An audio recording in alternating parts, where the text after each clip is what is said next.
Welcome back. What if you could travel back in time to visit some of the world's busiest airports, all in a single afternoon?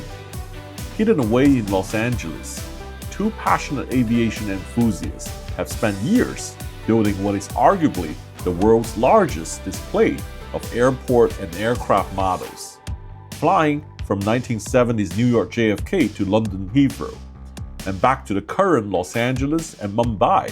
Walking through this place feels less like visiting a museum and more like stepping into someone's lifelong dream.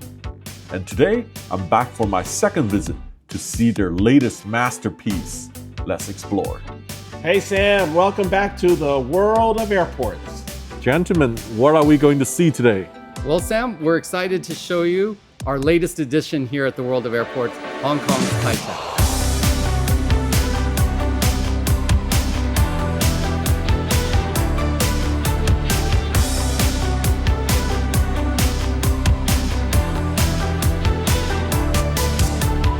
Here we are back at the World of Airports in Southern California. I'm Brian Keene, and I'm pleased to show you our latest invention that we've created, which is the Hong Kong Kai Tak Airport as it may have appeared in 1998. This was an airport that was chock-a-block with aircraft, one of the most iconic approaches in the history of aviation, and we've tried to recreate it here, not only with the ground level of all the aircraft and all of the equipment, but also the actual flying of the aircraft into the approach and landing, as well as taxiing aircraft. So I'm going to take you through a bit of a journey through this whole new design that we've created here. All right, so check this out. Look at this airplane here. Coming in on an approach on 1-3 on a conveyor system, making a nice gentle approach, utilizing an interactive aircraft with the flaps down, and we can actually cycle more than this one aircraft on there. This is the next level when it comes to building these dioramas, right? We can do more than we've ever done before. And look at what we've got here.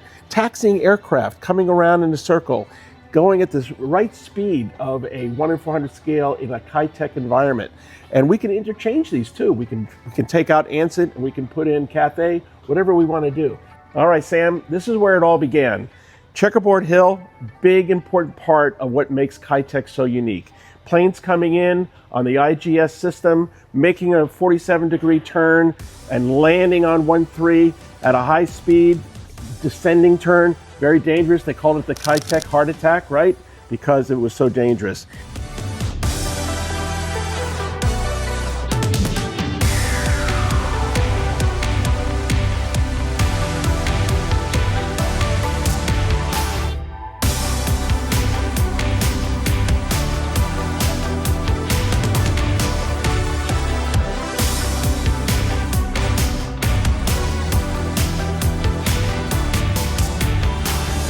This car part here with a clock, I think you will see it in many approach photos. And I was there. I was there on the rooftop on the last day before this airport was closed. Yeah. And I still remember the date. It was July 5th, 1998. Wow. That airport, after midnight, switch off the landing lights. Right. And the airport's done. All the flights ferry to the new airport. Right. Guess where the control tower is? It's actually here. Right. Nothing's too It's fancy so short. there. Short Nothing fancy, tower. very old. And here we have the 8 contact gates. And you know, for being such a big airport, only 8 gates with jet bridges at Kai Tak. And yet here they are, all the 747s lined up, going all over the world. And then a bevy of other aircraft out here on the hard stands and beyond. So the lighting is definitely upgraded from what we've done before. Here you can see these bright approach lights that Kai Tak had. Why? Because in bad weather, you needed some really bright lights, so that aircraft made that approach just perfectly with a landing on the rapid system that you see there. So some of you have probably checked out this crack on the runway here. And of course, behind the scenes, there is a conveyor system that brings that airplane to do a landing. But I bet this is very complicated setup because you see all the beautiful lights, the PAPI, the runway edge lights.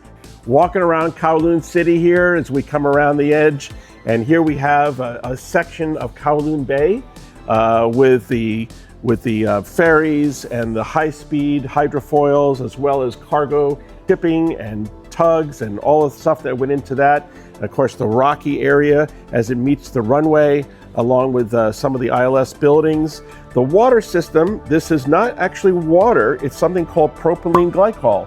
It's a food additive that people use in various foods. It's harmless, but what it does is it keeps it always looking clear and clean.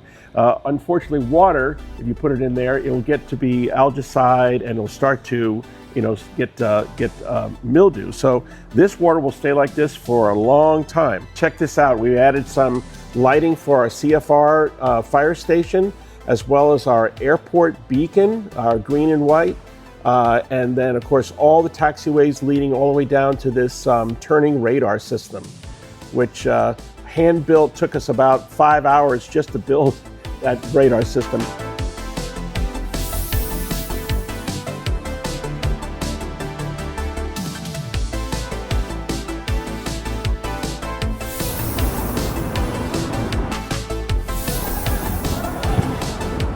So Sam, when you look at Kai Tak, you can see how truly crowded it was as an airport, but more importantly, what I found impressive is how international it was and how important liveries.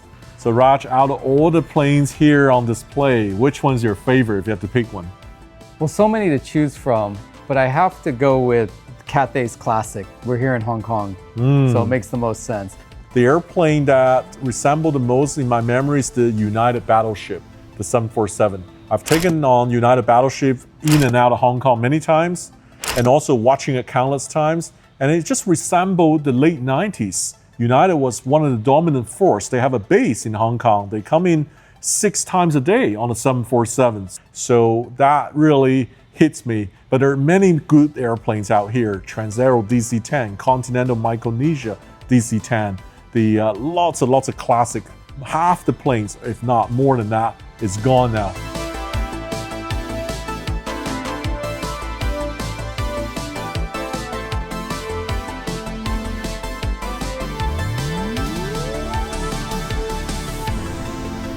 We are now here on the south side of Kai Tak, and you would think that that would be just the runway in the water, but no, there's a lot of activity going on here. First off, they had to create this cross-field air bridge that brought the aircraft from the active runway over to the parking area or to the taxiway area. So here it is with a beautiful Qantas with the Aborigine livery right on it, crossing over. And then you move into this area here, and you see some really unique aircraft that would fly into Kai Tak. One was this Pepsi Concorde, which was run by Air France, and secondly was this Air Mauritius 747 SP, 2 very rare birds that would fly into Kai Tak. Of course, the other ones, you know them, but this South African, for example, early morning arrival and late night departure.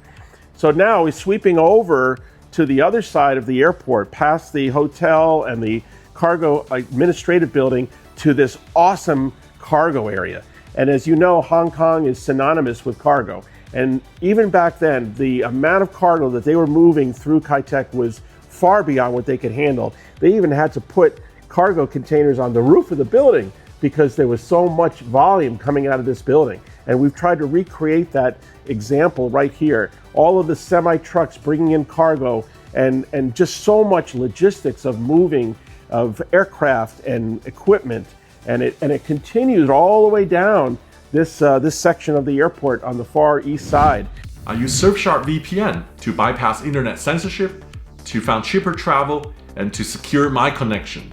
So internet censorship is a huge pain when access are restricted and certain contents are blocked. This is where Surfshark VPN comes in handy. Simply connect Surfshark to another country to bypass all the restrictions. You can even access to many Netflix library with just one subscription with the use of Surfshark VPN.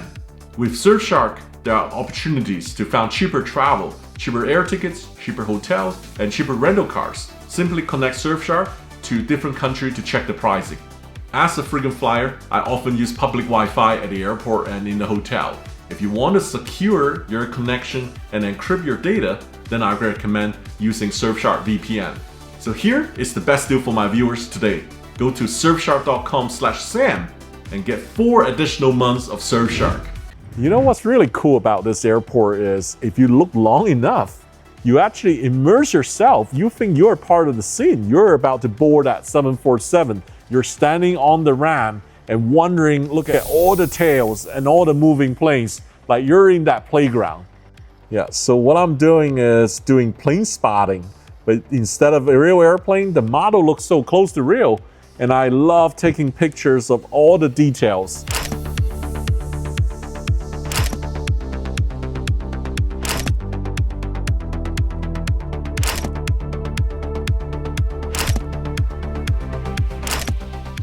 One thing also important to point out is all the yellow color ground equipment. Everything, the roof is yellow. The bus roof is yellow. Right. The truck roof is yellow. Yep. And you know, all the tow truck and all the things are yellow. Yep. So it's very easy to look out the... That's right. That was very much a hallmark of Kai-Tech. When you're looking at dioramas, obviously, it's great to see them from up high. But I'll tell you what really looks good is when you crouch down low, kind of get on your knees here, and you look down at eye level, and you look and see the tails and the aircraft movement and all the ground equipment, the lighting and the city and the mountain behind it. And it's just such a fantastic feel. You just feel like you're walking on the ramp at Kai-Tech.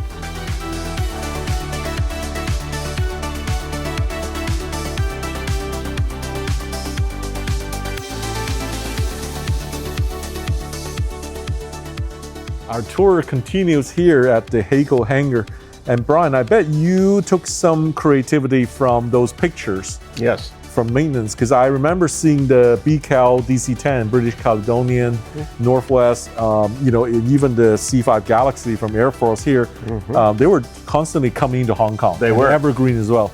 They were coming to Hong Kong to do maintenance, and there were photos like that. So yes, that's how you recreate from the originals, by looking at pictures, right? Right, yeah, my idea is really to try to recreate a scene that I see in a photograph. And what I learned from those scenes is some different things. For example, I learned that at Heathrow, the stairs and all of the stands were blue and gold. They were not just one color, so I had to repaint all of that. And I even wanted to show the scrapped 747-400 from China Airlines. That remember that accident? All right, Sam, ready for a light show that you've never seen before? Oh, here we go. More.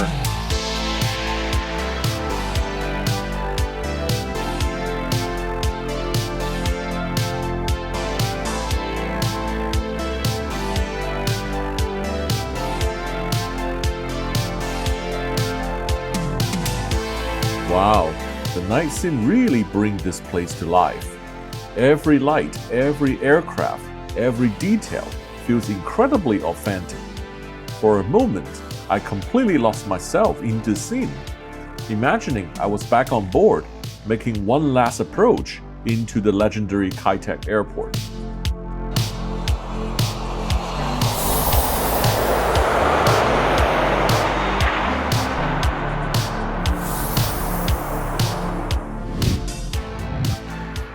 Wow. This is truly the next level. There's people been wondering, how do you avoid the dust, avoid all the dirt going inside? This is how you protect it. You build a glass case and it's driven by electric motor. Beautiful. And this is Mumbai International now in complete stage. Very, very amazing. I wonder why that went down. Equally amazing was this. Like anything with displays, these dust covers protect us from all of the dirt and grime that you can find in any kind of a building like this. And so what makes it especially unique is that the folks here have built a automated, on a timer dust cover that comes down at the right time every night and then opens up in the morning for us to view these beautiful displays.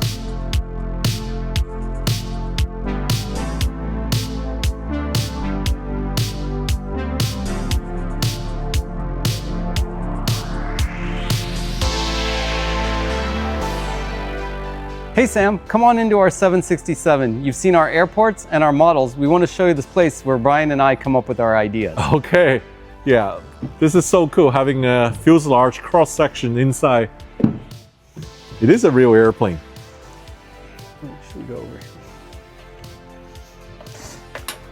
here? Wow, this is so cool. This is like a real 767 business class. Yeah, this is where all the brain power happens right here. This is where the board of meeting here. Something new, something Raj challenges me to do that's never been done before. Can we make airplanes fly? Can we make airplanes taxi? Who knows what's coming next? Check this out. The real beans is still here. Yeah, this was the very first 767 that American got delivered from Boeing in 1982. It flew for 25 years, millions of miles all around the world, and then it retired and was put into the Mojave Desert. Well, we came across it through the help of Scroggins Aviation, and we refurbished it, and we had it shipped here to Southern California and had it reassembled here in the World of Airports Museum. So this 767... Oh yeah, it has the engineering station as well. The engineering position, you're right, Sam, because in the very beginning, the contracts call for them to have an engineering position because they were going from a three-man cockpit to a two-man cockpit, so they added that in, and here it is. And here is the original, throttles and controls of American 767.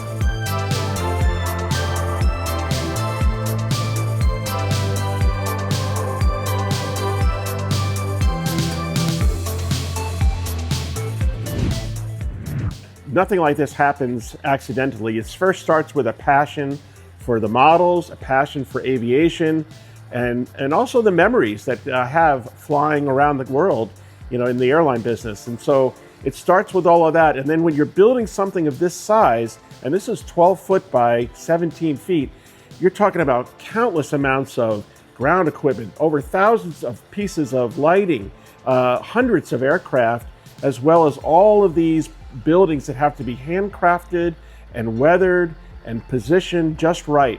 We talk about a lot of research that goes into it, and it's a lot of fun when we see the result. Well, Sam, thank you for sharing in my passion and that of many other people, the 747s and airports. And Brian, thank you for bringing it to life. My pleasure, Raj. It's been a really exciting time to build all of this, and really we've elevated our displays to a whole new level now with the moving aircraft and approaching the landing and extremely high definition lighting. And ultimately, it's about memories. We're all trying to preserve the memories of these airports as we remember them.